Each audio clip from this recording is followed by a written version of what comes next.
famous than rich. I ain't never lived my life trying to be famous at all. I don't give a fuck about that shit. We trying to get this motherfucking money, stack these coins.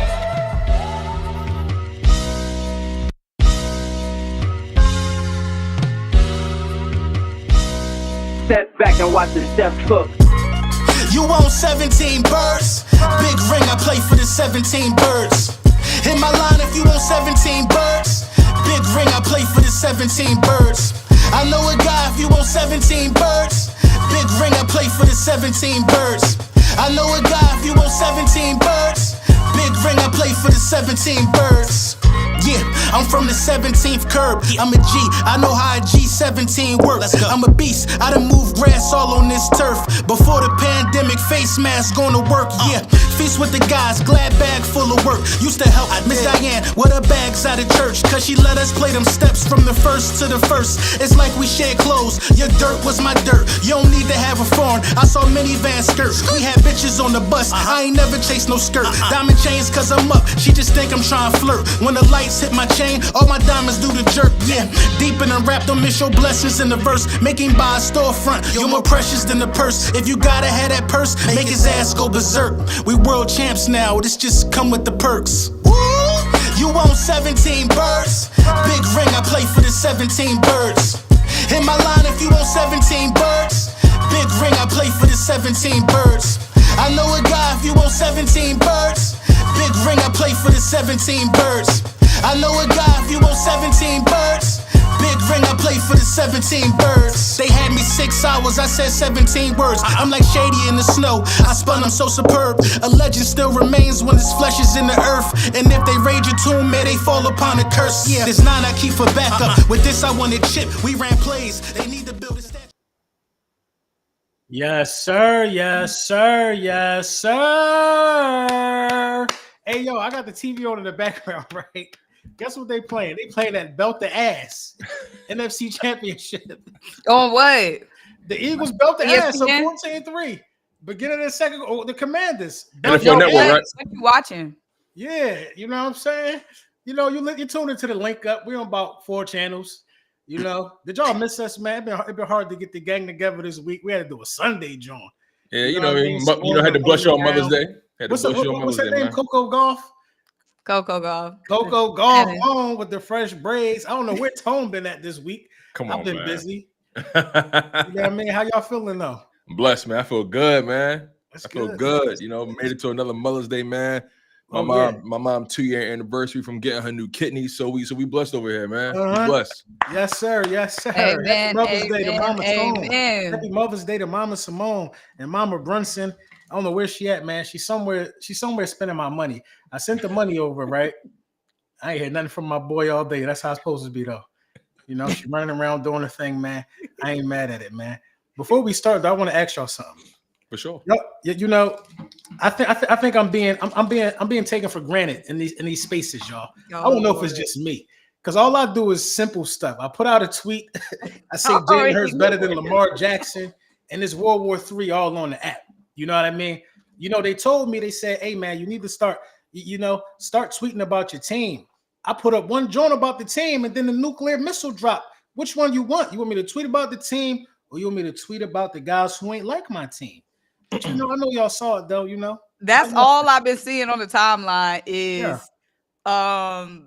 it's like the 100 Men versus the Gorilla now. It's LB versus the Jalen Hurts versus Lamar tape. You know what I'm saying? Why did that blow up the streets like that? I think I'm winning, though. I think I'm winning. It because wasn't even. My whole thing is, at the end of the day, like, it comes down to who would you take, right? Would you take Lamar? Mm-hmm. Would you take Jalen? Everybody's going to take Jalen because of the playoff success, the Super Bowl success, the postseason success. At this point, nobody's going to pick Lamar Jackson over Jalen Hurts. Right now, if you had to pick, you would not pick Lamar over Jalen. It doesn't matter what you think he does best in these moments, or the regular season stats, or the footwork, the finesse, the balls, the running, the scrambling, the hip shaking. All that shit don't matter. You're going to take Jalen because Jalen wins. Jalen's gone triple times further than Lamar, so I don't even know why this is a discussion. But it sounds Lamar simple. Is better than Jalen. Would not pick Lamar right now. It sounds that simple, but for some reason they giving a lot of pushback when the proof is in the pudding. It's a lot of data. It's a lot of empirical evidence. It's a lot of anecdotal evidence out there, and they still feel how they feel about it. And y'all know one thing. Sometimes I just say stuff and I know the evidence, but I just say stuff, so it come across like I'm just talking just to talk. But I took my time with this one because I knew people was gonna get in their feels. I'm a Lamar fan, so I had to bring out the proof and what I was saying. I really had to articulate myself perfectly. I had to, and this is just evidence that I saw floating around. I didn't really even do the research. The evidence is there. I had to show how many times he had an All-Pro.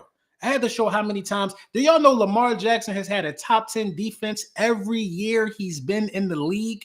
Facts. You know what I'm saying? Do y'all understand that? The years of the All-Pros, all the Pro Bowlers, like it's almost identical to the Philadelphia Eagles. The man threw for 4,000 yards and 40 touchdowns. He should have been the MVP this year, if you want me to keep it a bean.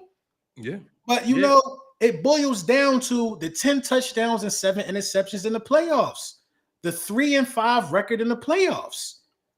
It boils down to you could be an MVP week 6 against the Cleveland Browns. You could be an MVP week 10 against the Indianapolis Colts. But can you be an MVP in a divisional round? Can you be an MVP during championship weekend? Can you show us that same guy that put on week 6 through 8 and all of this other stuff when you cooking 400 yards? Oh my God, he's so great, Sports Center top 10. Why doesn't that mature to the field? And the excuses are uncanny, ladies and gentlemen. So how did this start? Because I feel bad. Like I feel like this is a Lamar Jackson bashing. I hate it had to be him, Symone. But it sounds like a Lamar Jackson disrespect session.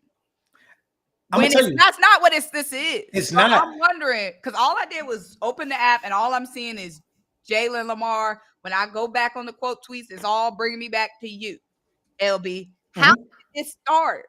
It started because Jalen Hurts won the Super Bowl.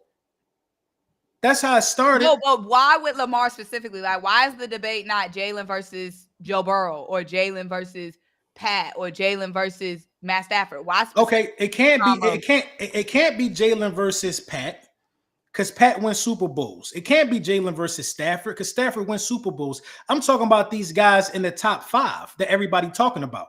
When you talk about the top 5 quarterbacks, Shady and them just wanted to give Jalen his respect. When you talk about the guys in the top 5, only 2 of them won Super Bowls. So is this a specific list that you reacted to? Like, where did this come from? No, so it's not a specific list. I specifically singled out Lamar. Next Monday, I'm singling out Joe Burrow. Everybody about to get a part. Everybody in the top 5 got to be held accountable. You know what I'm saying? Because everybody want to say these guys are so much greater, and if they had what Jalen Hurts had, they would be undefeated. It's the outlandish scenarios, but a lot of these guys have had really good. So the issue with Lamar is I think Lamar has had equally talented rosters as Jalen Hurts. Mm-hmm. That's the biggest thing. Why I'm on Lamar right now these couple of days.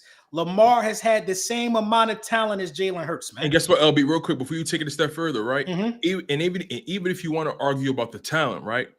He's had the same, if not better, production from whatever he had. So I'm a firm believer in fuck the name on the jersey. What y'all doing? Exactly. And the reality is, I'm looking at, because I've been preparing for this day. I got a whole Rolodex of all these guys, offenses, defenses, where they was ranked, they accolades. I've been preparing for this day. And Lamar Jackson, let's call it what it is. In 2024, they had the #1 offense. They had the 8th ranked defense and the 8th ranked scoring defense. So they was keeping yards off the board. They was keeping points off the board, and they was putting up the most points. So I'm trying to understand where the super team conversation comes from with Jalen Hurts when the season started. Y'all wasn't talking about them like this. Bro, and we was in week 7, week 8. Y'all wasn't talking about them like this. Jalen Hurts took the Jonathan Gannon-led defense to the Super Bowl. They wasn't as good as the defense that just won the Super Bowl. Jalen Hurts was still able to get over the hump with those guys. Mm-hmm. You know what I'm saying? The thing with Lamar is this. I didn't want Saquon this year. Y'all know who I wanted? I wanted Derrick Henry. I wanted Derrick Henry when it came down to the 2 guys. So I think Saquon and Derrick Henry, going into the season, I would have said they was interchangeable, but Saquon proved to be on a different level. Yeah. You know what I'm saying? He just proved to be on a different level. When they want to say Lamar don't have weapons, I had to really do a deep dive into this, y'all. Since Lamar has been the Baltimore Raven, right? the Baltimore Ravens have drafted 3 wide receivers in the first round. 3 wide receivers in the first round. I had to really do my homework on this one. Rashad Bateman, Hollywood Brown, Zay Flowers, who just made a Pro Bowl last season, the first Baltimore Raven wide receiver to ever do it. Mark Andrews has been a top 3 tight end the last couple years. And I got to say it again. The Ravens have had a top 10 defense his whole career. Every year he's been in the league. So I'm just stating the facts. I would listen, you would go undefeated and you would win every game imaginable if Lamar was your starter week 1 through the wild card week, and then you just swap him out with Jalen. You'll never lose a game, probably. You'll never lose a game, probably. I'm taking Jalen Hurts over Lamar Jackson because winning is what matters to me. That's it, man. And it's not a Lamar hate. It's not a Lamar bash. I don't want to be too long-winded on this. It's not a Lamar I hate Lamar thing. But now I gotta measure Jalen Hurts against those guys this week, and it's gonna make some people uncomfortable because the homework's been done. So, how did Terrence Parsons get into today? Because that's my young boy. So what's going on? We need the rundown because I just saw, is Terrence Parsons in on this Lamar talk or is he talking about something? Terrence Parsons, my young boy. Everything I say, my young boy got to have a piece in it, man. Everything I say, my young boy got to have a piece in it, man. My young boy, man, he look up to me. So what's the convo today? Is he talking about Lamar or is he talking about George Pickens? Okay. So the convo is that I'm crazy for even saying Jalen Hurts is better than Lamar. But last season, all of Twitter was doing a Me Too game against all these other quarterbacks that wasn't successful. If we say Dak choke, all they say was, what about Lamar? What about Herbert? Y'all said it about them. Y'all said it about them. Now we saying it about everybody as a whole because Jalen got one. Now we crazy. That's my young boy, man. Every time Terrence, I'm gonna show y'all something real quick. Let me show y'all something real quick. No, you on to something, LB. You on to something. Because the reality is Jalen Hurts has done things these guys couldn't do. And they've had productive offenses. And the reality is when the chips are all on the table, now they want to talk about what these guys don't got. Oh, Josh Allen need this. Lamar Jackson need that. Hold on, time's out. What happened to all that rivalry I was talking about in the regular season when the chips on the line? Those guys got to be great because your quarterback put you over the hump. Like a lot of these guys don't be, you know what I'm saying, benefiting from the juice that I bring. Pause. Look at this. Michael Parsons' brother disparages Jalen Hurts' Eagle status in favor of Lamar Jackson. I never even heard of these people. This magazine. I never heard of these people. Why are they saying that? Might I add? Because he up under he on top of my tweet. Top of my tweet. He getting life from my ideas. My thought process. My thought process. This is me. Jalen Hurts is better than Lamar. I say one sentence that here he come. I'm his old head. I'm his old head. Now he done went viral again. Last time he went viral, I said something about Micah body language. He done jumped on that tweet. Went viral again. And that's my young boy, man. That's how he in this. You know what I mean? Bruh. Next. Bruh, the Eagle streets always shaking up. It's always shaking. Next. Listen, who next? I think Josh Allen next Monday. Guys is getting nervous, bro. Listen, they say the quarterback is supposed to be the great equalizer, right? It's supposed to put you over the hump. It's supposed to be that one extra oomph you need to get to the next step. And if that's the case, I'm trying to figure out why Lamar Jackson hasn't been able to do that for his squad, why Josh Allen hasn't been able to do that for his squad, why Joe Burrow hasn't been able to do that for his squad. I mean, I'm trying to understand the mathematics here. I'm trying to understand this equation because Jalen Hurts has been somebody that's been able to win the game mentally. And they always say, well, you put Lamar or you put Josh Allen in that roster, they ain't never losing the game. Hold on, wait. This is my problem with y'all now. Y'all got this notion that the quarterback position is simply played in between the lines. Y'all got this notion that the quarterback position is as simple as throwing the ball from point A to point B. No, my brother, let me teach you something real quick. The quarterback position is something that requires a mentality. It requires a certain aura. You have to have a certain level of cerebral fortitude to be able to withstand yourself in those crucial moments when all the chips are on the line. All these brothers don't have that DNA in them. When the lights get too bright, you either going to shine or you either going to dim. Which is it? These guys is getting 45, 50, 55, 60 plus $1 million a season, and your job is to win games when it matters most. These owners, these organizations, these GMs, they're not paying you to put numbers up.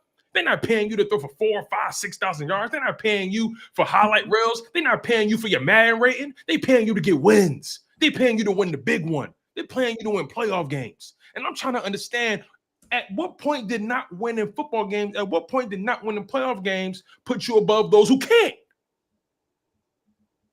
I want to show y'all another list real quick. People gonna think I'm hating, right? I really did. Listen, I love Lamar, bro, but Lamar got performance anxiety. Facts. Lamar got performance anxiety. It's too much data. Look at this. It's too much data out there, bro. It's too much data out there. It's too much. This is the list of quarterbacks with multiple MVPs. Peyton Manning, Aaron Rodgers, Tom Brady, Brett Favre, Johnny Unitas, Lamar Jackson with 2, Patrick Mahomes with 2, Steve Young 2, Kurt Warner 2, Montana 2, Joe Namath 2. To my knowledge, everybody with more than one MVP played in the Super Bowl, right? On this list. Who the one guy that didn't? Lamar Jackson. Talk to him. How you got 2 MVPs but don't ever play in the Super Bowl? It don't make sense. I'm gonna tell you why. Because when it's time when it's time for the playoffs, he's not an MVP in the playoffs, bro. We just gotta call a spade, bro. He throw interceptions, he fumble, he put his team in holes, he do a lot of stuff, man. And to get to the Super Bowl, you got to be able to take care of the ball. He don't do that in the playoffs, man. You got to show up when it's money time. I'm a Lamar fan. I am too, but here's the thing. You got to show up when it's money time, bro. Listen, my people's always told me this, bro. In school, you got your classwork, you got your homework, and then eventually you got a test. And I bring home all the homework being done. A on this grade, A on this assignment, A on that assignment, A on that project, A on that project. If I got a C on the test, hold on, wait, baby boy, what's going on? How you got A's here and a C on this test? Help me understand. It's giving you cheating on that homework. I'm like, hold on, wait. Like, so you mean to tell me you could do the classwork, you could show up, you know the material. You know the material when the pressure not on, but the moment them lights get bright, the moment that teacher say, "Hey, go this test," you got 40 minutes to figure it out. I can't stand a person that get a 90, a 95, 100 on the practice exam. Right. And then got to come to you explaining to you why they failed the real test. Did you retain any information while you was running around here winning MVPs, doing all these spin moves in the backfield, extending plays, running around, sliding, juking, they calling you the human joystick? Did you retain any of the data that you collected when you was doing all of that stuff? Why don't none of that shit happen in the playoffs? I ain't being nice, man. Jalen Hurts won a Super Bowl. They better catch up. I ain't talking nice this season, bro. Here's the thing. Talking nice this season. That's what I love about Jalen Hurts. He learned. Man, I don't give a damn about an MVP. Super Bowl MVP. Why wasn't it a parade in Baltimore? Why wasn't traffic backed up yet in Baltimore, Buffalo, or Cincinnati? You know what I'm saying? Why hasn't the city seen an uptick in revenue being brought in because people had to buy out all the hotels for a parade? Why you ain't had that money week yet? Why wasn't schools closed down? Because it was a parade in your honor. Why that ain't happened yet? Man, miss me. I was at a parade, 2 million strong. Ooh, yeah. 2 million strong. And I ain't seen nice. You ain't seen me because it was 2 million people there. No, LB, you know what it is? Y'all see each other though. They need that update. You see, Jalen Hurts, he got that new AI. Yeah, he got that new AI where he learns as he goes. You know what I'm saying? We got the T1000, they the T800.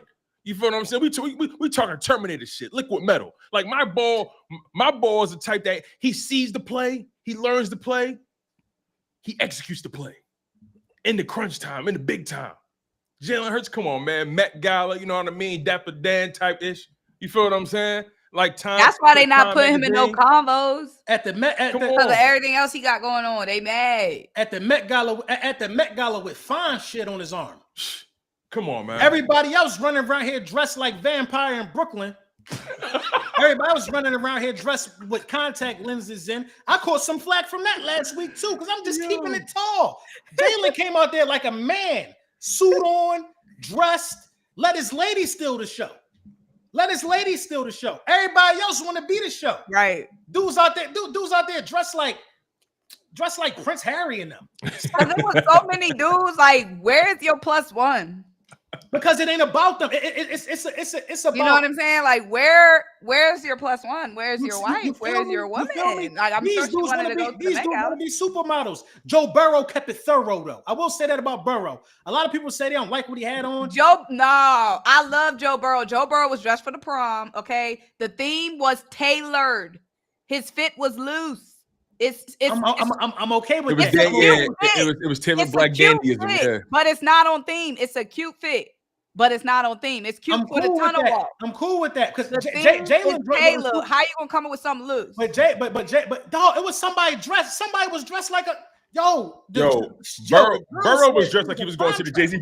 He was going to the Jay-Z brunch. Yes, exactly. Burrow was dressed like it was like the frat boys' formal party. It's real though. I'm gonna tell you why I respect it. Yeah, he was off theme. I respect it though because sometimes you got to be off theme. No, that's a disrespect to the Met Gala. If I invite you to such an elite event, respect the event by being on code. Respect the event. I guess.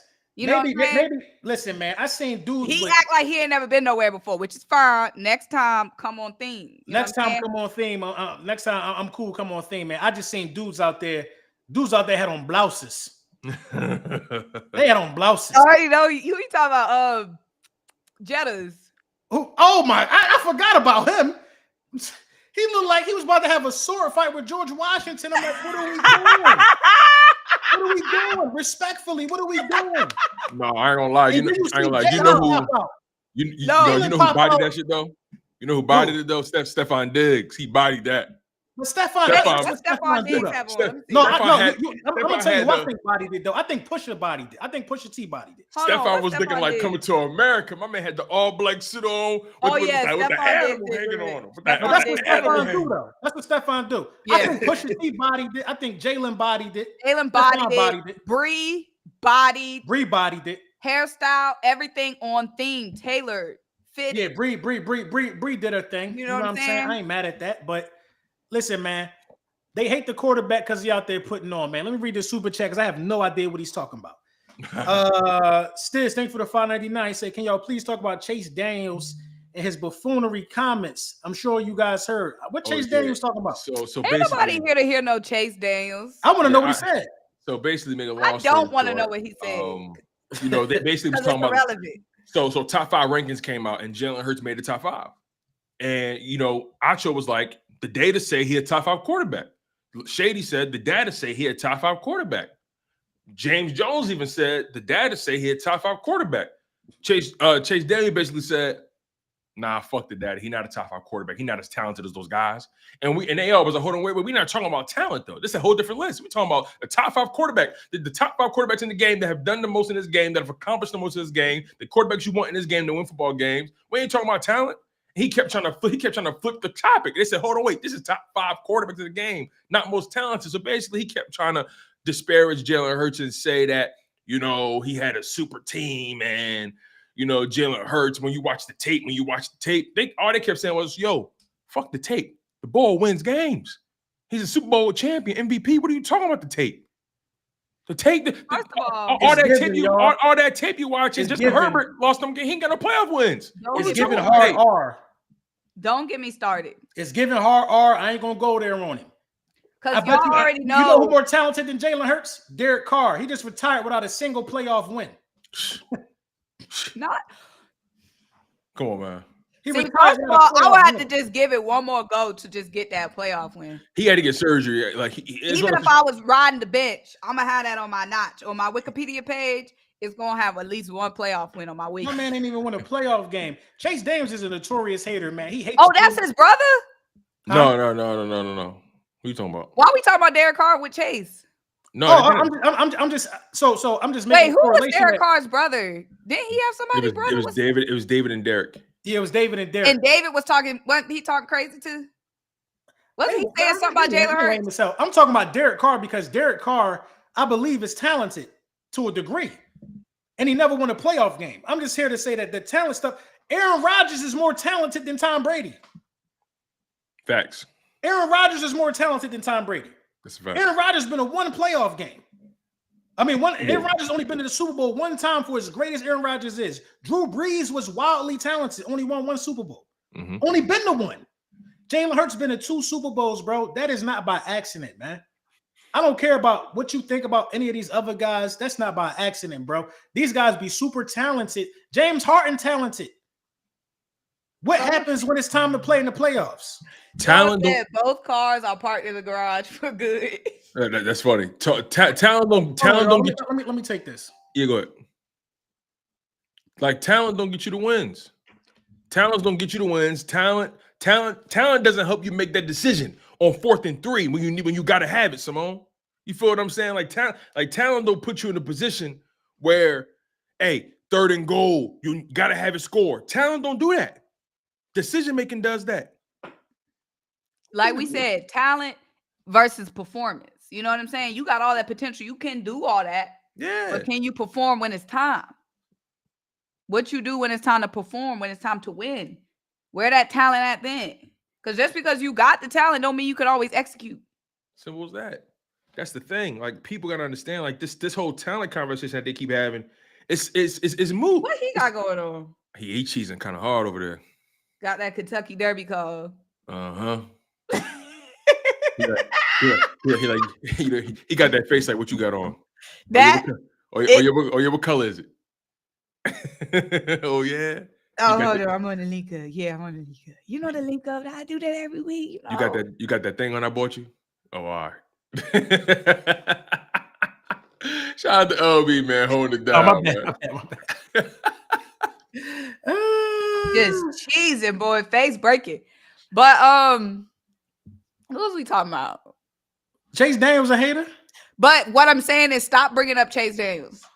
I ain't been talking about whoever brought him up, stop, because y'all keeping him relevant. He up there grasping at straws, trying to be relevant, and y'all responding to him is keeping him paid. Y'all is putting money in his pocket.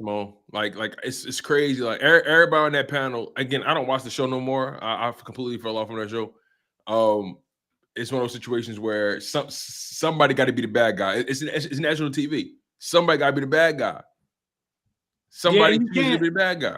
But I believe Chase Daniel firmly believes this in his heart, though. No. I do think that, but I also think it just so happens that he's the only one. He's the only one, right?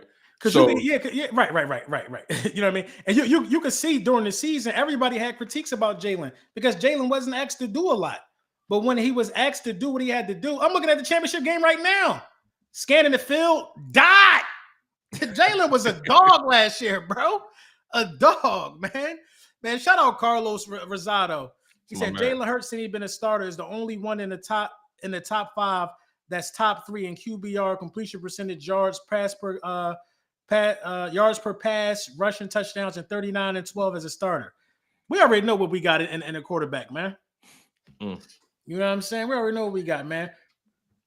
But how y'all feel about rookie camp and all of that, man? What y'all been seeing so far? How y'all feel? I feel pretty good about rookie camp. I'm paying a lot of attention to the position battles that's going to take place, in particular at the guard spot, on the edge, safety, of course. As a matter of fact, let me ask y'all a question since you brought that up, the whole camp and everything, because I've been getting a lot of malfeasance. I've been getting a lot of just disrespect. A lot of disrespect from people when I try to show Reed Blankenship a little love. Who is coming for Reed? That's what I'm saying. Like I said, listen, here's some context. Reed Blankenship, he's entering a contract year. And Reed Blankenship is somebody that I think we all can definitively say that he's not the most talented safety, but he's a guy that is always in the right place at the right time. He's a guy that makes plays. He plays the run well. He tackles well in open space. He's an anchor on that defense. He's somebody you can trust. He's stable. Right. And the reality is you can't have superstars at every position. That's just not possible. You got to have some guys that are just B level, B- level talents. And I think that's where Reed Blankenship is, especially when you factor in where he came from, being an undrafted free agent. The Eagles signed him, and he's gotten better every single year, and he's been productive every single year. And I just feel like the Eagles should find a way to retain him beyond this year, even if it's look. I don't know what the numbers will look like. I was looking at some of the safety contracts. and I could probably see him making between maybe between 7 to 9 million, 7 to 10 million a season, depending on how things go. But my whole point was, regardless of what numbers they come up with, I feel like Reed Blankenship is somebody that the Philadelphia Eagles should try hard to keep on his roster. And, you know, you had some people jump out the window and say, Reed Blankenship, what? Nah, like, what you mean? Like, I seen Reed Blankenship get burnt the amount of times. And Reed, I see, you know, or like, what you mean, Sidney Brown, this ball, or Lewis Seen. I'm like, hold on, wait, time, slow down. Lewis Seen ain't did shit for you. Hold on. They talking about Lewis Seen and Sidney Brown over Reed? Who's saying that she? Who talking that she? Man, that was a dot, bro. Yo, y'all gotta watch the NFC Championship again, bro. Hold on. Who was talking about? I haven't seen anybody saying not to keep Reed. I feel like keeping Reed is a no-brainer. Like, just like when we talk about talent over performance, Reed is somebody who performs. He's consistent. He's steady. Like you said, he's been on this team a long time. He's known this defense. He's somebody we got to keep. Like, I don't see a scenario where we don't keep Reed Blankenship. Because at this point, he's the leader in our secondary. Like, whatever Andrew might do, like, of course, we want Andrew, we want Sid, we want Lewis Seen to pan out. But at the end of the day, Reed is going to be that vet in the secondary going into this season and the next season. So, like, Vic, and he's going to keep Reed, bro. He's going to be cheaper. He's not going to be a high-end guy that you got to pay. Exactly. Because the production ain't like he's not running around getting set. Now, I think that Reed Blankenship gets better every year for sure. You know what I mean? Now, after this year, you know, it could get spooky if Reed have a breakout year. But if Reed has another mild year where he gets like 3 interceptions and he's doing really good at tackling and stuff like that, I think you could get Reed for the low for like $5-6 million a year. And I think we'll be okay paying that. And when we talk about, just like we talk about with Jalen Hurts, when we talk about performing, when it's time to make a play, Reed gonna make a play. Like, bump all that other stuff, bump all them top safeties, yada. When it's game time, Reed gonna make a play. Like, he's clutch. If anything else, Reed is clutch. We gotta keep him. And like you said, LB, unless something crazy happened this season, he not gonna be taxing. Yeah, that's the good thing about the guys we decided to keep. Like, Dallas Goedert was in no position to tax us. He was in no position to demand a trade or say, I want more money, or I want to re-extend. He was in no demand to do none of those things, like how Hassan Reddick was doing, like holding out. Hassan Reddick actually outperformed his contract. So I kind of see to a degree what Hassan Reddick was doing. Nobody that we kept, you know what I mean, is in any position to do that when you think about it. You can make an argument. You can make an argument Dallas Goedert underperformed his contract. You can make an argument for that. I don't think so. I think he's right on the par. He was just a little too expensive for us right now because he didn't overachieve. So it was no real incentive to give him more money. I think the right thing and the fair thing that Dallas Goedert was able to do was restructure and save us that $4 million that he saved us. You know what I mean? I'm just anxious to see what we're going to do with that. Something definitely got to be in works, man. Because Howie Roseman is talking like, I want to repeat. I got to repeat. We need to repeat. Howie Roseman needs to spend all the money that he got laying around to get, I think, a veteran cornerback. You need a veteran cornerback. That's the only thing that's missing. A proven veteran cornerback. Ringo make you nervous? Yeah. Hold on. Before we get to Ringo, who's available now? He wants Jalen Ramsey. Who? Gilmore. You've been talking about Gilmore. Gilmore signed. Who he signed to? Somebody. Hold on. I saw other, like a few weeks ago, he signed. Hold on. Bills. No, a lot. Vikings. The Vikings again? That's what it said on here. I feel like he played there before, didn't he? He was on the Vikings last season. Right. I could have sworn I saw Gilmore sign a contract. So hold on, let me share this. But let us know in the chat. Is he anywhere? Maybe he didn't sign anywhere, but I could have sworn I seen Gilmore signing a do. No, he's currently a free agent still. I ain't see it. No, so you got Zadarius Smith. I don't know what the hell this is right here. How do you get rid of this? You got Zadarius Smith, Von Miller, Clowney, big boy. He gonna stay on the free agent wire. Yeah, Gilmore's an unrestricted free agent. He's still available right now. Yeah, that's what I'm saying. I would definitely kick the tires on Gilmore. Former defensive player of the year, know how to play within the system. DeMarcus Walker, defensive end Chicago. I think we good on DN, to be honest. Kaminsky out there. Oh, these are all defensive linemen. Linebackers. Eric Kendricks is still out there. Mm-hmm. I thought you could filter by position. So it's going to. Here we go. The number one guy, Stephon Gilmore. Yeah, he's still available. Cornerbacks. Yep. But, Bradbury. Damn, Bradbury number 2. That's it. If Bradbury number 2, there ain't nobody under there. It ain't. Mike Hilton. Y'all ain't shit. But for real, ain't no point in scrolling.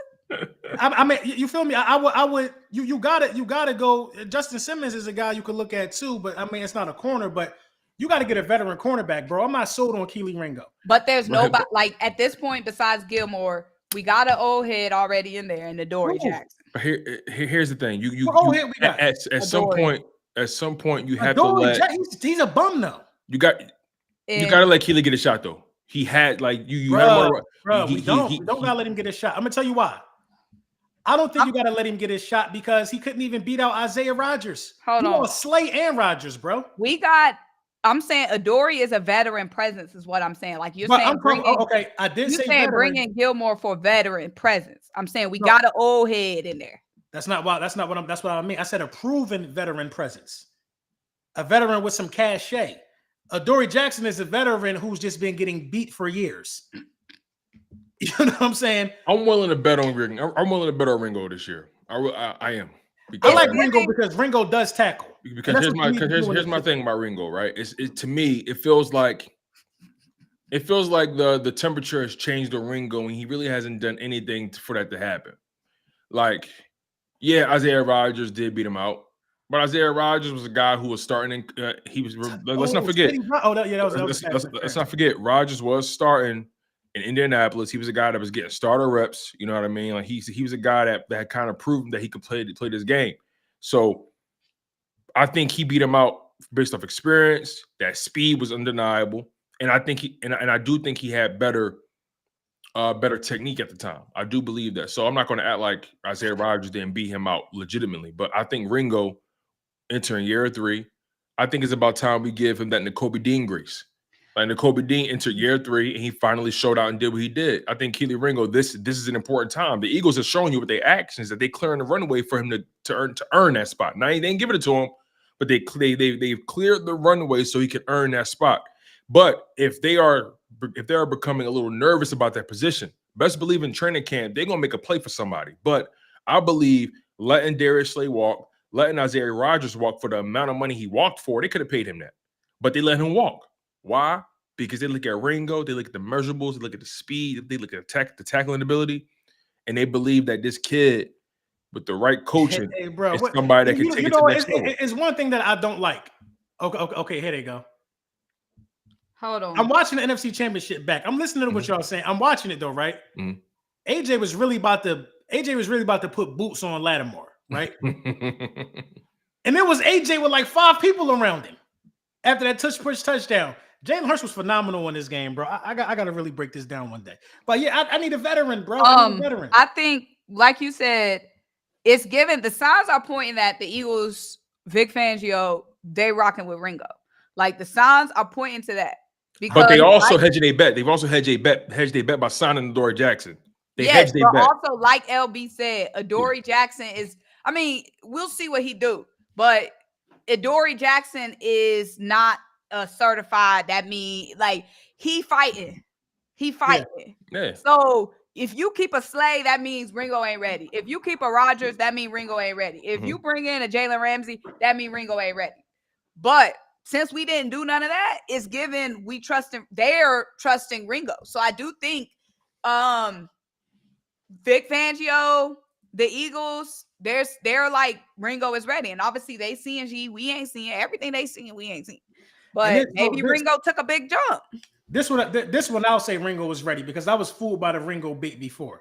Because Ringo played preseason games and I thought Ringo should have won the job over Isaiah Rodgers. Me too. I'll say Ringo is ready if Ringo ain't playing no preseason games. That would be the deciding factor with me because they throw smoke screens all the time. I thought Ringo played good enough to get those reps that Isaiah Rodgers was getting. But when Isaiah Rodgers got on the field, it was like, all right, yeah, Isaiah Rodgers should have been the guy all along. But I agree. But at this point right now, on Mother's Day, 2025, the signs is pointing that it's Ringo. Because going into camp last year, we had options. It was, is it Rodgers? Is it Ringo?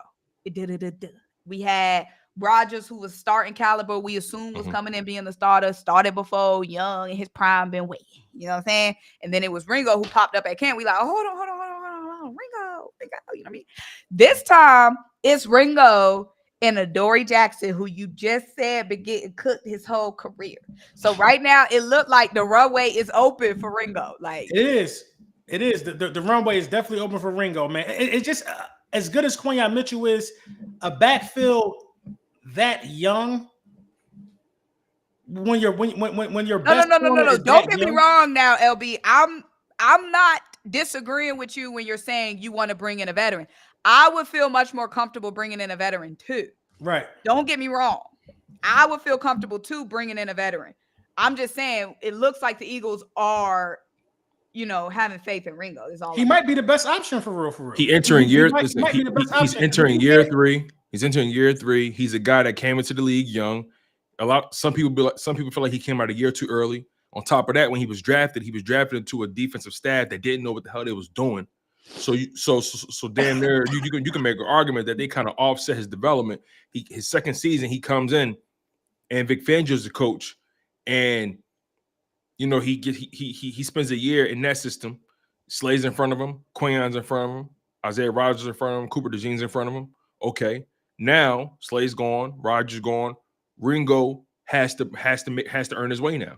This is a prime opportunity for Ringo, and also think about it like this: if Ringo, this is one of the reasons they really want to figure it out with Ringo. He's on a rookie deal, and when you think about the measurables, the height, the length, the speed, the physicality, the tackling ability, the mentality he plays with, if he can figure it out, the Eagles will arguably have two of the most dynamic corners in the league if they figure it out, and they both on rookie deals. So you are playing a dangerous game betting on Ringo at the end of the day, because listen, the reality is when we ain't got a veteran in the room, you are gambling. But I'm willing to bet some of these guys are ahead of their years. Quinyon, Coop, all these guys are ahead of their years, right? I'm willing to argue that. And I just think Ringo, with the way the decisions have been made, the Eagles are telling you, Ringo, it's your time to shine, but you got to earn it, which is why Adoree Jackson is here, which is why Mac McWilliams was drafted out of UCF. I believe they want him to win that job, but he got to earn that job. It's not going to be handed to him. Trust and believe that. So. It's not going to be handed to him. I think it is pretty much laid out to him, because the corner we drafted is more of a slot guy, right? Yeah. If you look at his measurables, you'll say he's a slot guy, but he played outside in college the whole time, so we'll see. Yeah, I think he's going to be a Sidney Brown, not Sidney Brown. What's the dude name? About Maddox. Maddox. I think he'll be a Maddox replacement. Okay. You know what I mean? But Alex, man, thank you for the super chat. Chase Daniels was damn near throwing a tantrum when the other three guys on the show agreed Jalen was top 5. He not wrong. he almost lost it. I ain't watch that, man. Bro, it's giving him liking because of some other shit. Yeah. Trenton Wright, thank you for the super chat. I hate all QBs not named Jalen Hurts. He's the one. But no, like a position battle is going to be fascinating to watch, really, though, is the Andrew McCuba Sidney Brown one, because Sidney Brown is see look, this is what I'm talking about. A lot of y'all real insecure with yourselves because y'all don't put lotion on, y'all don't do a lot of stuff, they don't do a lot of regular shit. Like y'all don't drink water, y'all don't take no vitamins, y'all don't like make the bed up in the morning when you get out, y'all just dirty. So you might think I'm glazing a man looks. I'm just saying that the man had that on. You know what I'm saying? I'm just saying he had that on. I was out the other day with my old lady. Somebody walked past me, nice watch. Yeah, Cartier Santos, big boy shit. Oh, nice watch. I don't think he was glazing. I just thought he meant it was a nice watch. But see, y'all, I don't know, man. Some of y'all different, man. Some of y'all different, man. Oh, man. It be the ones that be saying that. Yeah, it's like y'all get hot and bothered when y'all see the man on screen. That from that standpoint. Yeah, y'all the ones must be getting hot and bothered. I'm just that's what I'm saying. Like, yeah, y'all feel some. Y'all wondering why y'all tingly when the man is on the screen. That don't happen to me. I see a young man who just ran. Yeah, he cooking right now.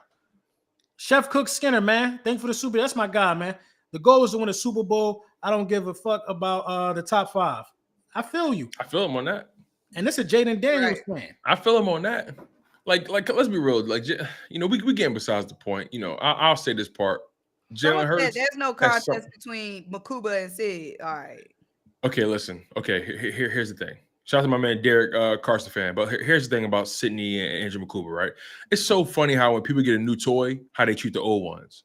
It's so funny how that just materializes. And the way people have talked about Sidney Brown and Keely Ringo now that Andrew Makuba's in the building and all this other stuff, it's like, y'all gotta relax. Andrew Makuba ain't did nothing for you yet. Listen, I like what I've read about him from college. I like what I've heard. I like everything that I've learned about him. But he ain't did nothing for you yet. Y'all gotta relax. May I speak? Please, let the lady speak. Sid ain't do nothing for us yet either. I at least seen Sidney Brown play. So all I'm saying is, I'm just saying. I ain't saying Makuba take. It ain't nobody's job to take. That's my point. That's the all job I'm isn't. The sign was just supposed to help one of that safety. You know all I'm saying is you stop saying letting these guys come in and just lose. They start going crazy. Like, let them get their real jersey number. Let them go to training camp. Relax. Let me tell you. Bro, you've been fighting for Sidney Brown. No, let me say for a couple weeks now. No, look. Yeah. Tone, you think so? Tone. Nah, I disagree. Tone. You know what it is though? On some real, no, all jokes aside. You know what it is though? I've been fighting against these Lewis Seen Glazers, bro. If I hear Lewis Seen one more time, you don't understand. Like every time I talk about the safety position, bro, it's always, it's gonna be that competition between Sidney Brown, Andrew Makuba, and Lewis Seen. I'm like, hold on, wait, this is a 2-horse race. What you talking about? This is a 2-horse race. What are we talking about? I never seen so many people come out the woodworks talking about Lewis Seen. Like, Lewis Seen he ain't even played 12 games in his career yet. He entering year 3. I don't even know how to pronounce his name. I've been calling him Lewis Sine. I be calling him everything. I try to switch it up because I know I'm wrong, so I just be trying to say everything. Maybe one of them. Right. I'm higher on Makuba because I think he has stronger coverage skills. But my whole mindset is, Sidney Brown is somebody that's entering year 3 in the league. They know this is a make or break. The competition is going to be fierce. Don't just think Makuba is going to come in here and just take shit. He got to earn it. I think he is. Though. I think Makuba is going to come in. I think Makuba is going to be a day 1 starter. To be honest, look, I don't think it's disrespectful to Sidney Brown for people to think that it's Makuba's job to lose. I don't think that's disrespectful because it was never Sidney's job. How is that disrespectful when it was never his?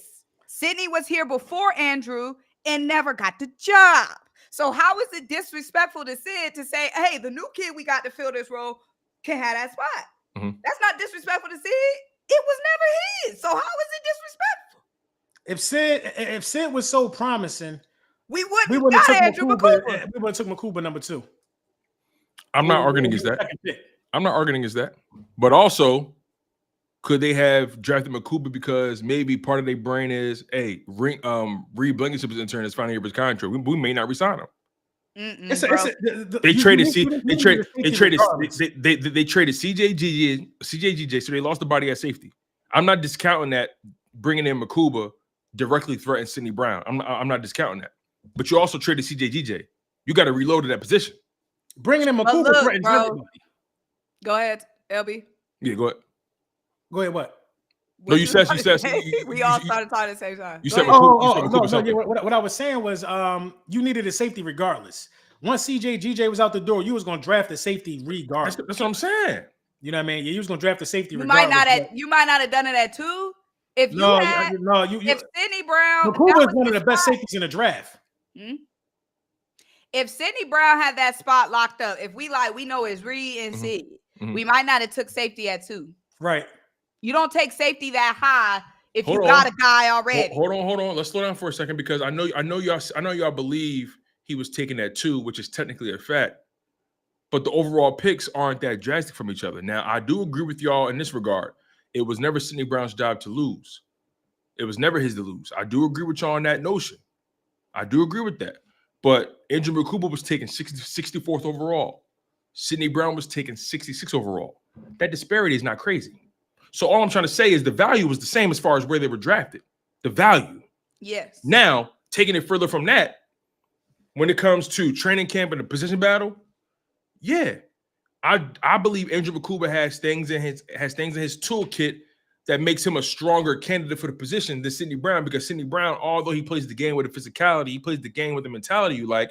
There are certain things fundamentally that Sidney Brown does that you just don't like. Hence why you probably bring in another safety, but also you trade CJ GJ, you got to reload at that position. Reed Blankenship is entering a contract year. Who knows if the contract ends up getting signed? So therefore, you got to reload at that position. My only point is this: Sidney Brown and Andrew Makuba, they got to earn that shit. They got to earn that. Andrew got to earn that. Sidney got to earn that. That's my only point. They got to earn that. Anybody ain't being gifted nothing. Yes, I agree with that, but I don't think it's disrespectful to Sidney Brown for people to be like, "Oh, Andrew Makuba got that." Obviously, they got to duke it out at camp, and it's Vic Fangio's decision. Let's be real about I don't Sidney think Brown. it's disrespectful to Sidney Brown for fans to be like, Andrew Makuba got this, Andrew Makuba next up. That's not disrespectful to Sidney Brown, because Sidney Brown ain't never done G for that to be disrespectful to. Sidney Brown.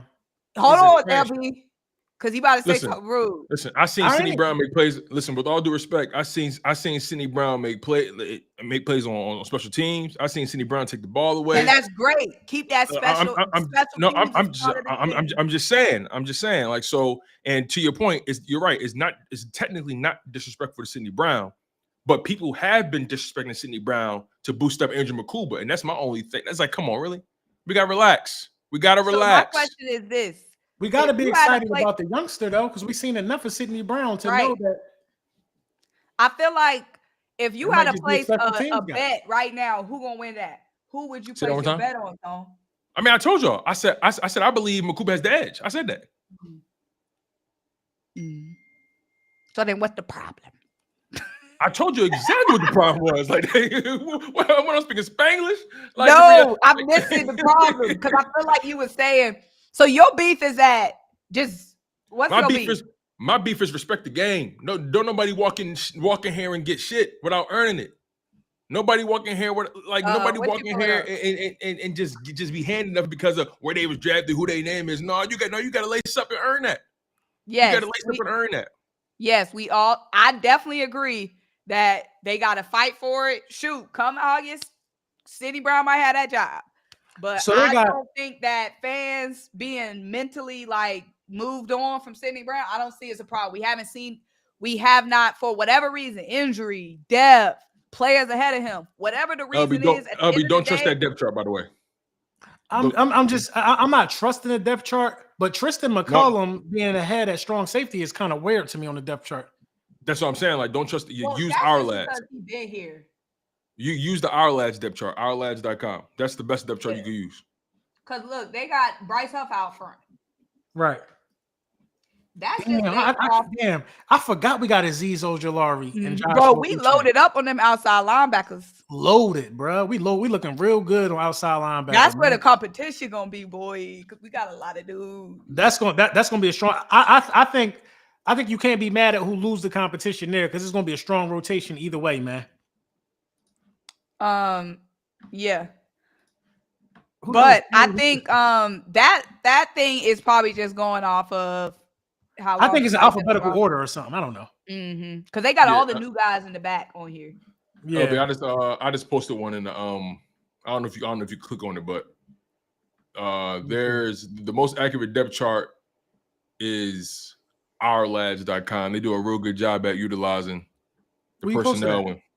It's in the I shared the screen. You just got to click on it, I think. Oh, okay. Yeah. How the hell you do that?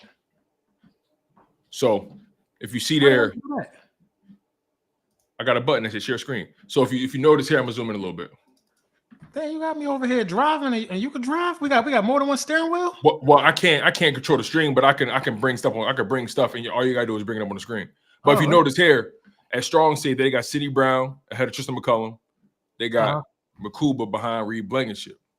Now, I think Sidney Brown's I think that makes sense. He's more of a strong safety, a guy that plays close to the line of scrimmage, more of a box guy, somebody that you don't really probably leave on an island. Whereas with a free safety, Andrew Makuba, he can run side to sideline. He got the athleticism to cover, play single high, whatever it may be. Makuba is a guy that he has better coverage skills, absolutely, without a shadow of a doubt. But I think Sidney Brown, because of the physicality, the size he plays with, I think he'll probably be better for you in in run defense, a guy playing closer to the line of scrimmage. So I think their skill sets are different. But regardless, though, I think if it did come down between those two, Makuba would have the edge. That's my humble opinion. Yeah, because Sidney Brown could be used in a blitz package for sure. Exactly. He's like a fucking homing missile.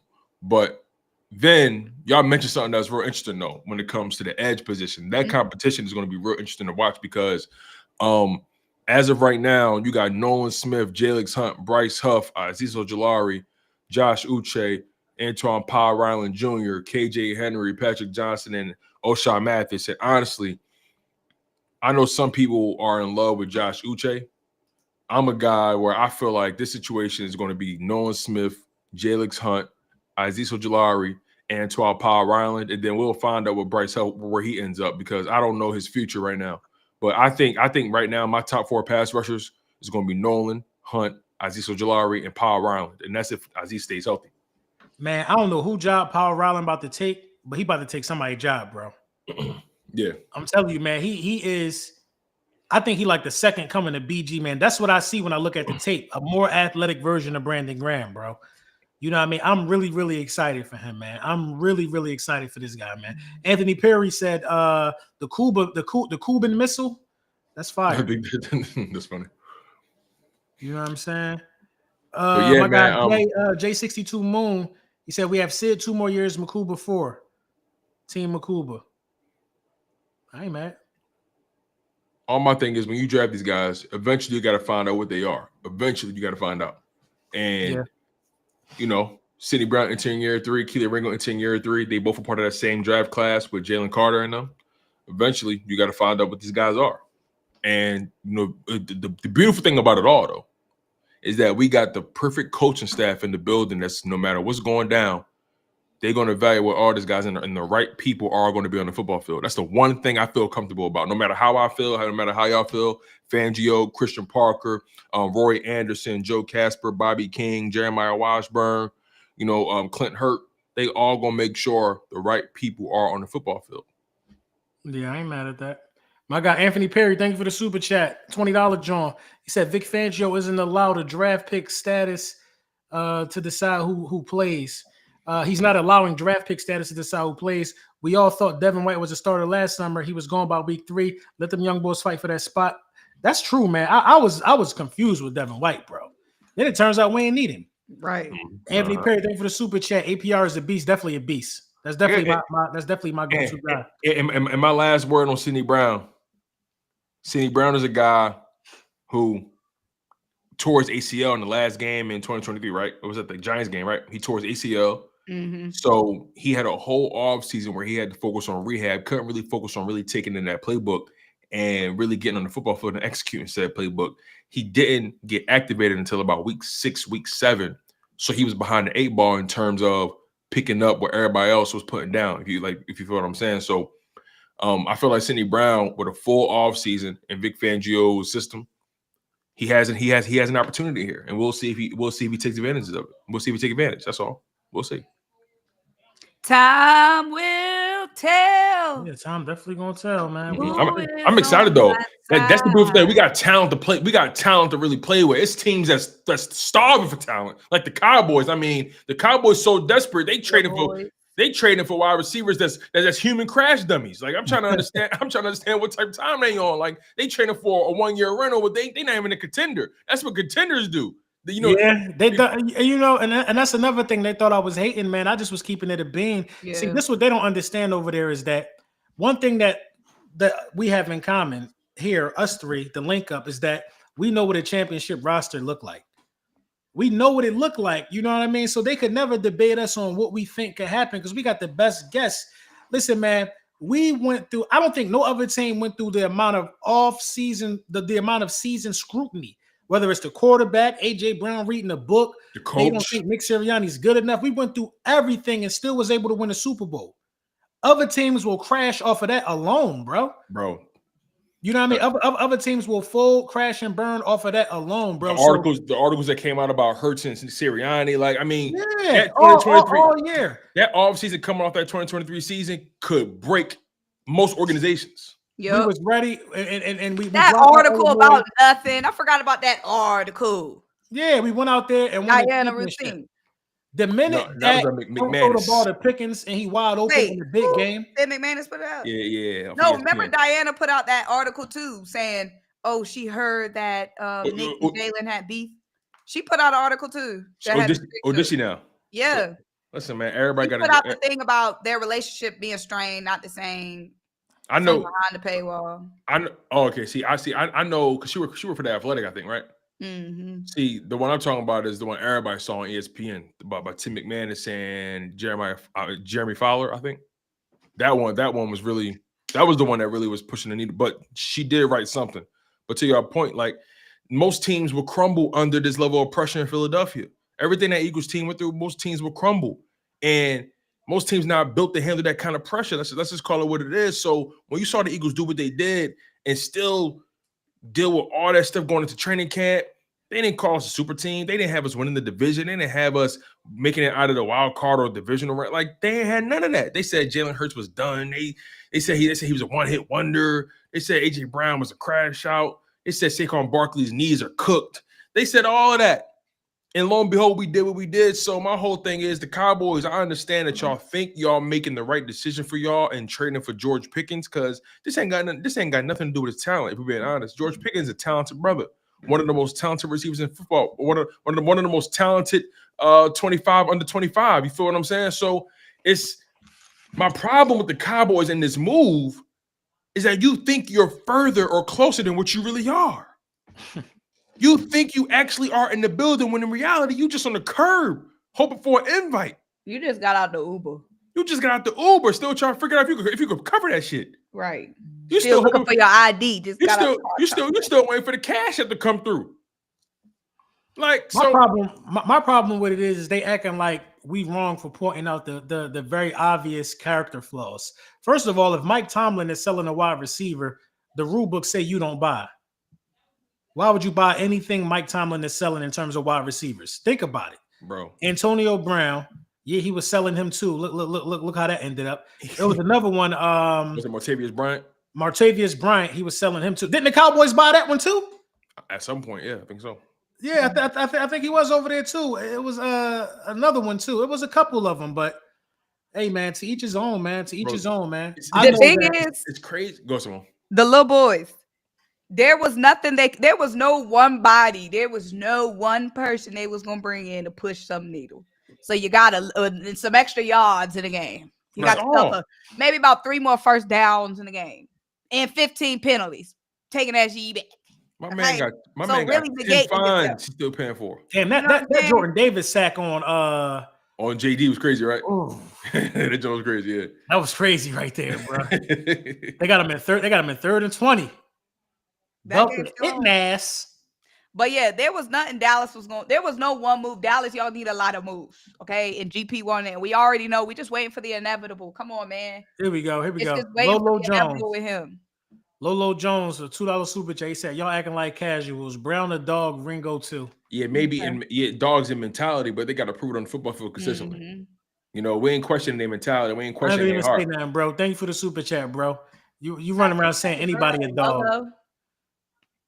I guess the junkie in front of 7-Eleven a dog. He ain't show you, so how you can't, you know? That's what I'm saying. I mean, he probably barking at you because he was engaged, but you know, so yeah, like George Pickens, that's in my humble opinion, that's a PR move. That's a PR move. That's a move that you do when you're trying to sell tickets. You know, when you trying to get the fan base excited again. You trying to validate that contract. You trying to get the numbers up. You trying to show people that hey, Dak is worth $60 million. But the reality is, George Pickens doesn't move the needle for you. He just get, like Symone said, he just get you some extra yards. He make your offense look a little bit more exciting, but you ain't got no running game. So Chase Claypool, that's what it was. Chase Claypool. Got old boy on the center. Old boy, because when we say his name, they get all twisted out of sorts. Symone, old boy who had people better than GP. Listen, we seen Dak Prescott with Amari. All over offense, weapons all over defense. It ain't this. Yes. Just like we talking about with our own players, why would we be scared of some shit we ain't never seen?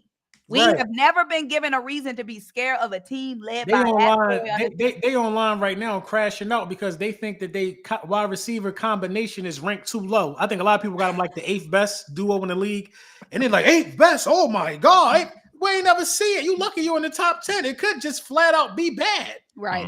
You know what I mean? And then they talking too. Somebody in the comments, I see that Texas State. Sorry. I see. Yeah, I see. He's talking about some y'all acting like Pickens ever got suspended or nothing. No, he ain't got suspended. But what he did get is penalties. Every other catch, a penalty. It cost you crucial yards. That's banned. Some crucial yards. What also he got is not blocking because he don't want to do anything but be the not diving for the fumble or chasing after interception. Not going after, not tackling after a pick. Not diving on no fumble, not blocking. If he not, I didn't even know all of that. The main guy in the offense, not blocking. Bro, he's a crash out. He's a crash dummy. I didn't even know all that. Later in the season, just made himself not available, so he wasn't suspended, but he still did not play because he didn't want to. Bro, they start calling him NFL young boy. Unavailable. NFL young boy now. But no, he is a dog when he on the field doing what he's supposed to do. But that shit don't always happen. AB was a dog, but he also ran off the field and did. Symone, guess what? I tell you this, Symone. It better not be a game where CD got like 13, 14 targets and he got 2. And he got like 4 or 5. I'm telling you, that gonna come to the press conference. It's an accident waiting to happen. I don't think they understand that they just lit a match into a room full of gasoline. They already got drama going.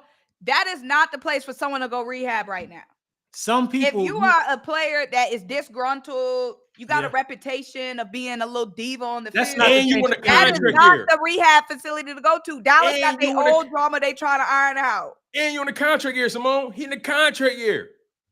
That's not where you want to be at, bro. Your best defender is a blabbermouth. Your number one receiver that you already got performance anxiety. CD don't got performance anxiety, but CD got bad body language when it's going bad. You know what I'm saying? Dak Prescott got performance anxiety. He need the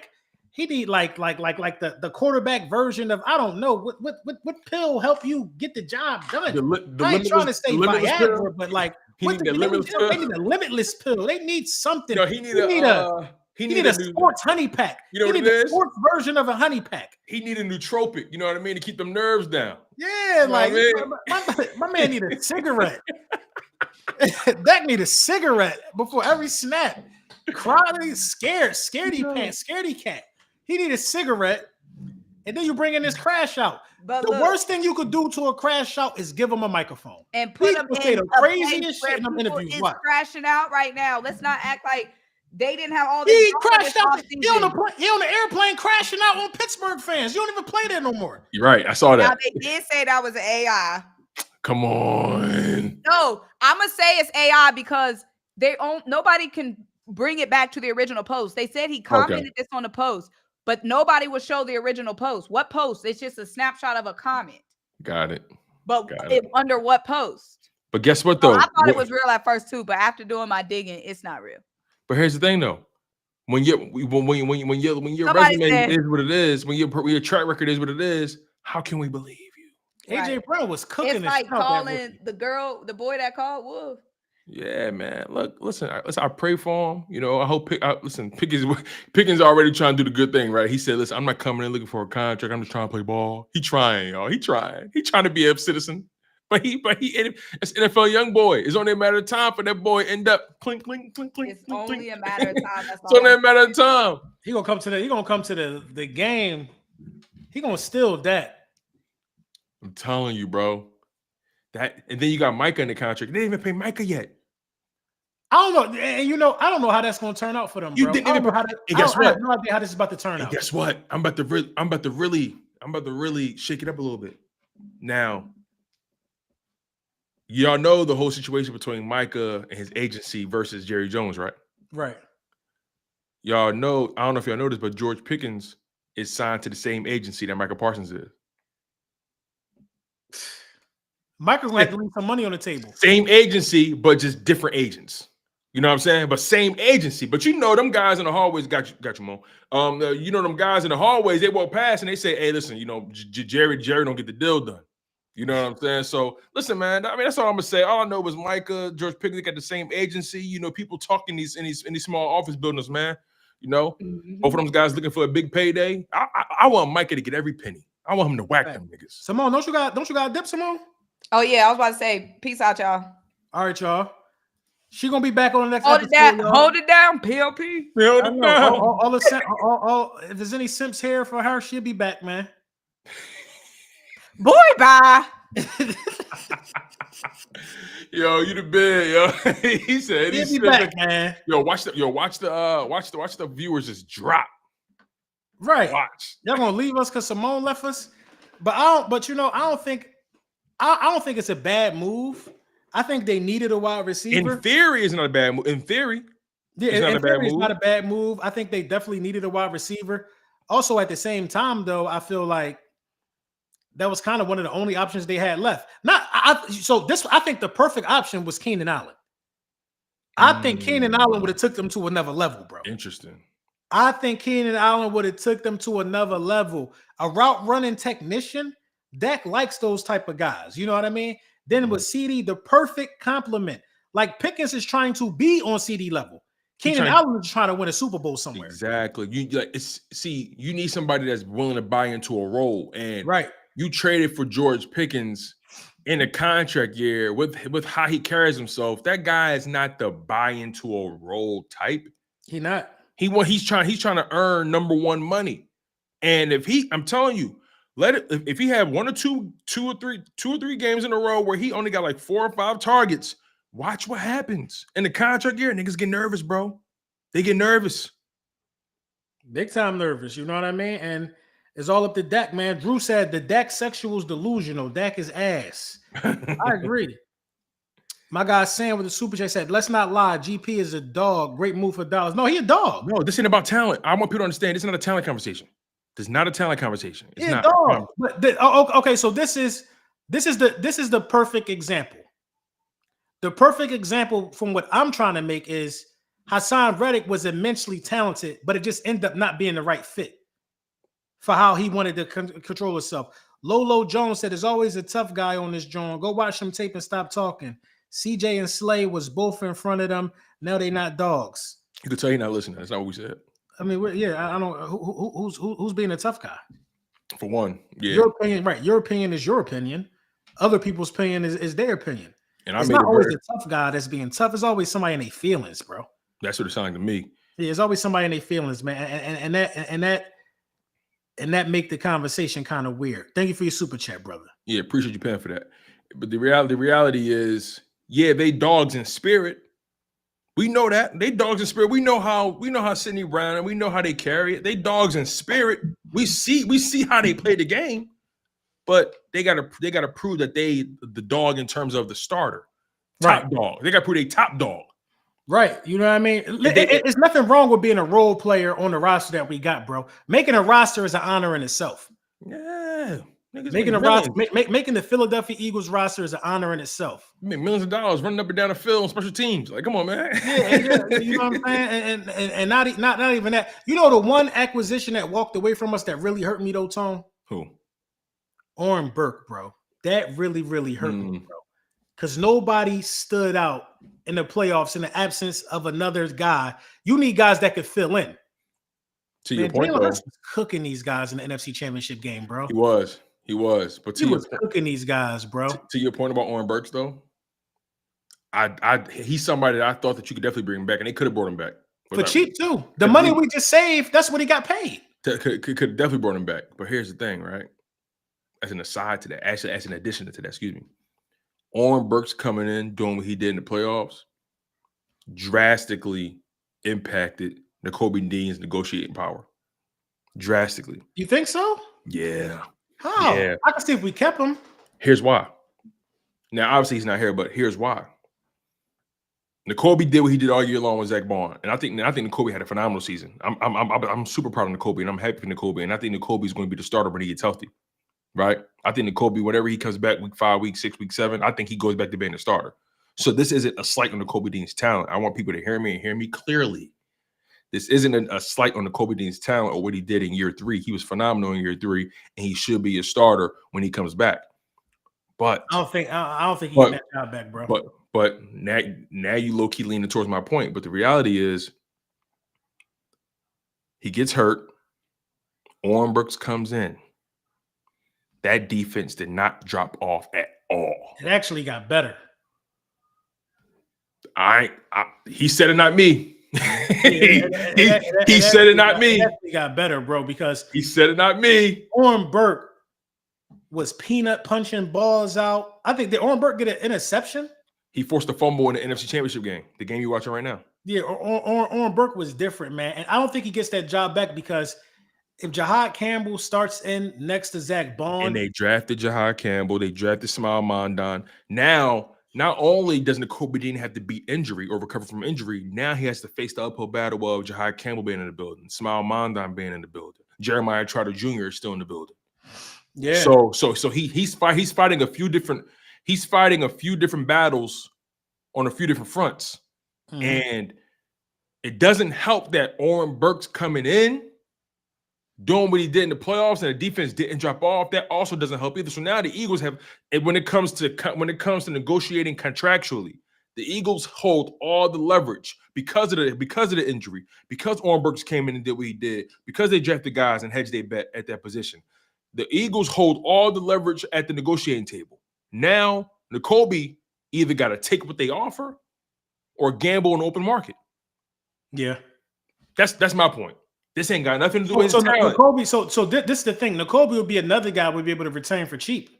I agree with that. And I would like that. Another guy would be able to retain for cheap. It's like, it's unfortunate that it has to come because of an injury, mm-hmm. or even in Reed Blankenship's case to where he just was behind a couple guys. Mm-hmm. You know what I mean? But, these are guys we'll be able to retain for the low. Yeah. And, we can't be mad at that. That's kind of what we need. And the thing is, like, it's important to have a roster that you have depth on. And some people feel like, if he's not the starter, he's not valuable. No, this is a team thing. When guys go down, you need people to step up. Let's just say Jahad Campbell ends up being the starter for the remainder of the year. God forbid he go down. You got Nakobe right there. You trust that.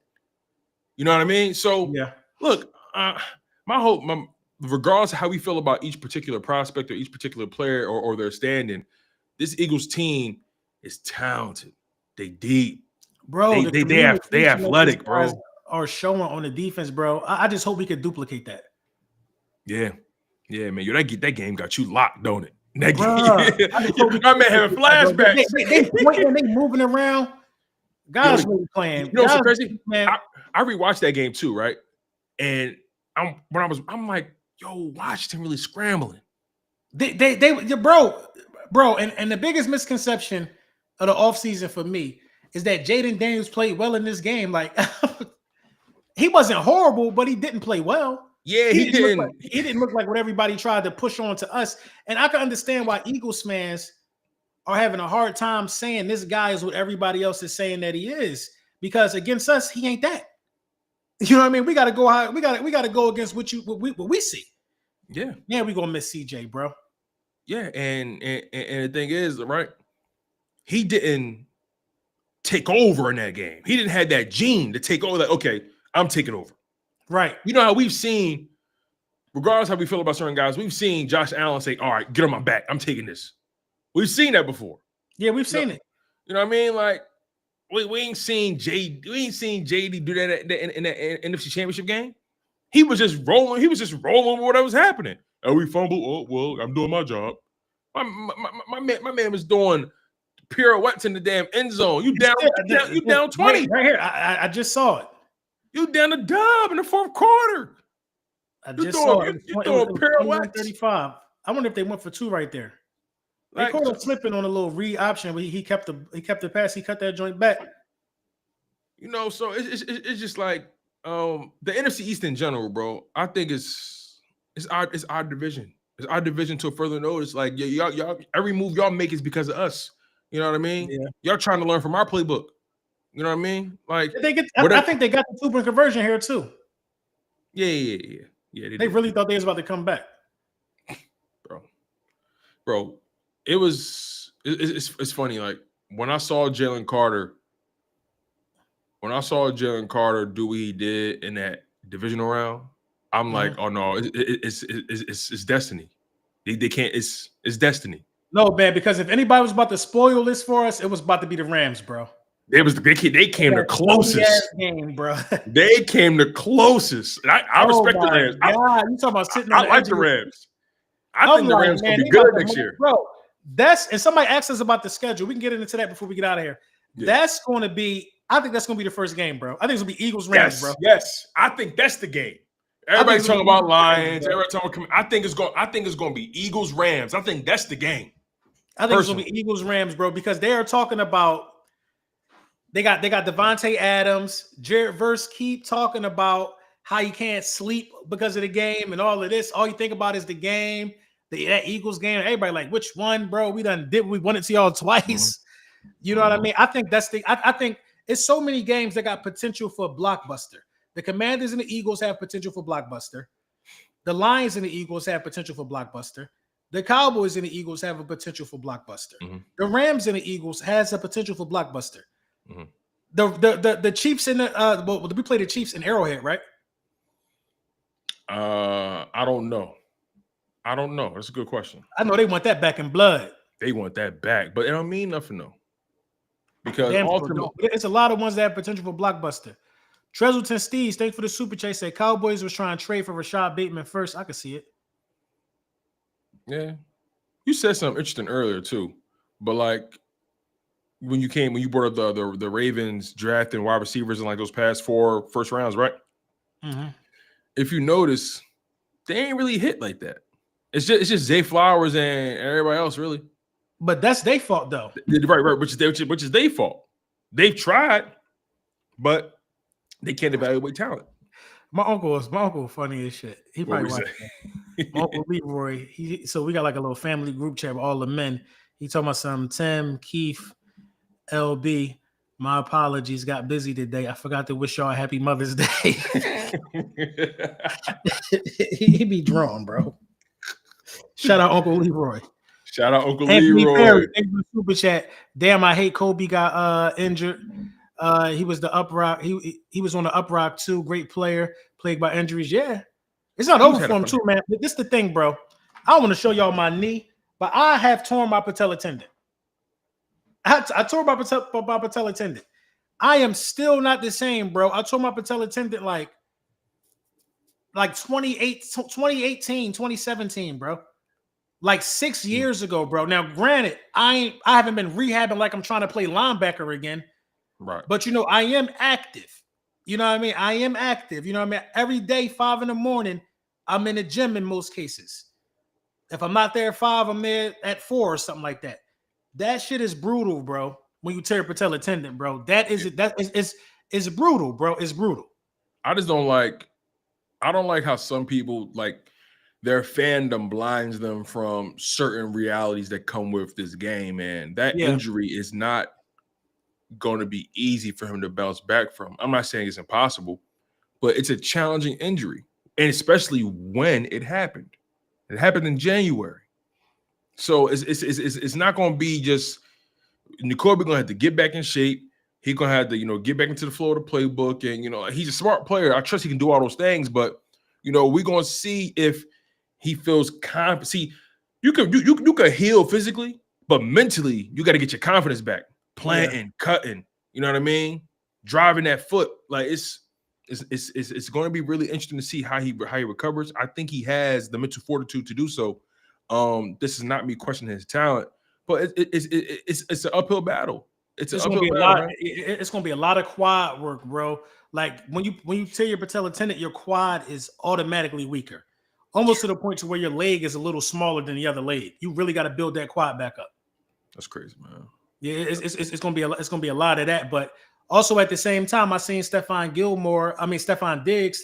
He's 6 months removed from an ACL when he out there running like it never happened.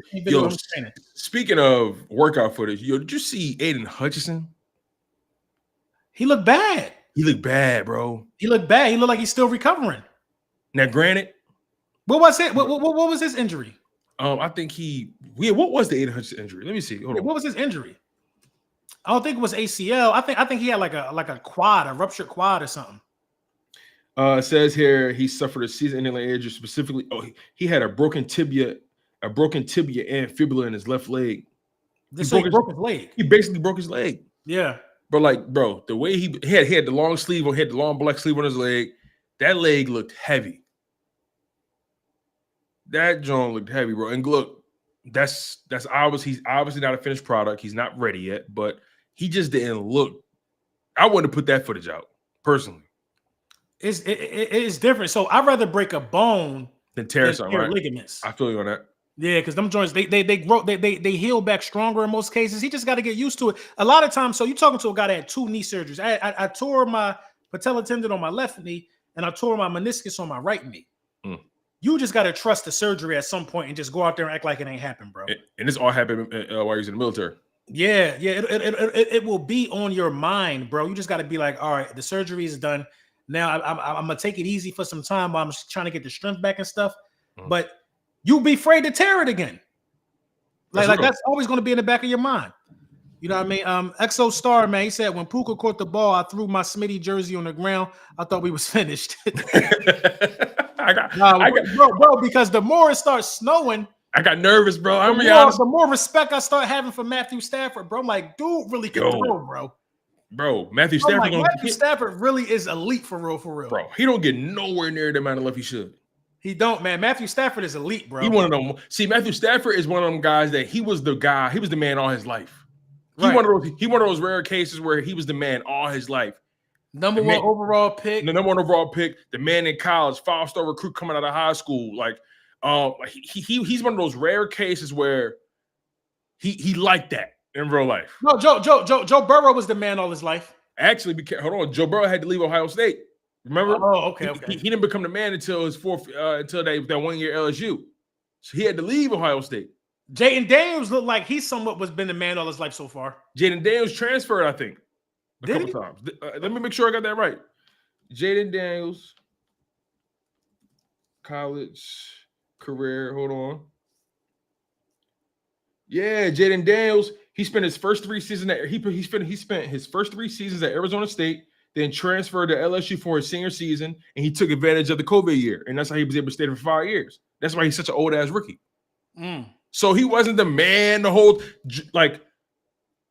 Matthew Stafford was the man all his life, and it's rare that follow you to the league. For me right here, it's 34-23. Oh, we pinned him down into the 1. That was love. Pinned him down like inside the 2. That was good. That was good. That was good. And that's your boy too, Sidney Brown. Great special teams play. But it's 34-23. You know what I'm saying? And they got the ball back. We just punted. Yo, we still got 16 more points to drop in their head, though. That's the funny part. Right. I'm trying to see where, because the tape that I'm about to drop is from 3 minutes. 3 minutes to go in the second quarter until the end of the half. That 3-minute block right there is pure championship football by the Philadelphia Eagles. Yeah, pure. Pure. I think we went forward on a 4th and 5. Pure submission. Yeah, it was pure championship football, man. At the close the half out, we scored. Then we ended up kicking it off. I think that's when Orrin Burke got this the fumble. Then we scored again. We kind of like almost put it out of reach. But Zach Ertz was killing us underneath in this game. No, yeah, for sure. I mean, he was the only one that was able to get open. Shout out to him. The fact that he's still doing it. He's what, like 3 or 4 years removed from being like we moved on from him in 2021. He's still, you know what I mean? He came back for another season. So they had to pay him, bro. I respect it. I respect it, man. He reliable. OG. You know what I mean? Nicole B. Dean said his patella tendon was up his leg. Yeah, because the patella tendon connects the quad. That shit rolled up. So the patella tendon connects the quad to what's under the kneecap? What part of the leg is that? Whatever's under the kneecap. I don't know. Right. So don't you know you got that elbow function? Say this the knee. This the knee, and you got that elbow function. Right. The lower part where the foot is at, right here. When you pop that patella tendon, you can't do this no more. Because you pop that tendon that controls both of them. So you can't that's the test. So they make you sit down and they be like, flex your leg out. You're trying and you just can't do it. Your whole body shaking trying to do it, but it's no tendon to connect the top of the quad, the bottom of the quad to the top of that. And it can literally pop and go up your leg. Mine snapped in the middle. So mine had to be like fused together, but his separated from his must have separated from the lower part. And they was able to just like, reattach it or something. But That's crazy. That's a tough one, bro. That shit crazy, man. But look, man, I think we pretty much covered all bases. Anything else you want to talk about before we get out of here? No, man, I'm straight, man. I'm straight, man. I'm about to chill, man. You know what I'm saying? Get some more content out for tomorrow. I'm trying to see what other quarterback in the top 5 I'm gonna step on. Just like that, man. Oh man, I'm gonna have some clips of this. I'm gonna put out on the Linc Up channel, my channel, because this restream thing, it does this AI thing where it automatically selects topics that we talk about, right? And it put them up there as reels. It's crazy. It automatically make the reel. When you look at my TikTok, or you look at my it's all reels from this. So as soon as this get loaded, it'll like pre-select reels from the show, title them and everything, just upload it. Bet. And you said Restream is actually cheaper than Stream. Yeah, Restream fire, bro. But I had to pay for that feature though. The AI reels part. There was like another $10. Okay, you get like 500 reels a year for $10 that it do for you. Oh, that's light. That's easy. That's more than one a day. Yeah. That's easy. I got my TikTok booming. My TikTok up there. That's what I gotta work on my TikTok. Yeah, and that's the whole motivation for it behind me is, and make sure y'all follow me on TikTok, man, at @Lord_Brunson. I'm trying to get like Symone. Yeah, I gotta step my weight up on there. How many followers you got on there? Like 1,600. Yeah, I gotta step my weight up on there, man. Yeah, like 1,600. I was stuck at 1,000 for the longest. That's just people that just of word of mouth from YouTube. Yeah, I never really put nothing on there. Right. So yeah, but yeah, man, go ahead, man. Get you some rest, man. Ready to tackle the Monday, man. You know where I'm at if you need me. Yeah, for sure, bro. The grind never stops, bro. It's mad love. You already know how we do it, man. The Linc Up, Tone DeShields, Symone Stanley, Super Bowl champion status. You know what I mean?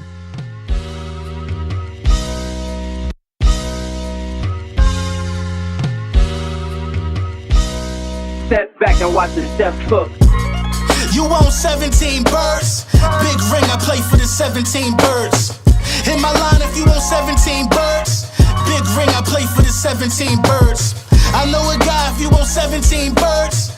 Big ring, I play for the 17 birds. I know a guy if you want 17 birds. Big ring, I play for the 17 birds. Yeah, I'm from the 17th curb. I'm a G, I know how a G17 works. I'm a beast, I done moved grass all on this turf. Before the pandemic, face mask gonna work, yeah. Feast with the guys, glad bag full of work. Used to help Miss Diane with her bags out of church, cause she let us play them steps from the first to the first. It's like we shared clothes, your dirt was my dirt.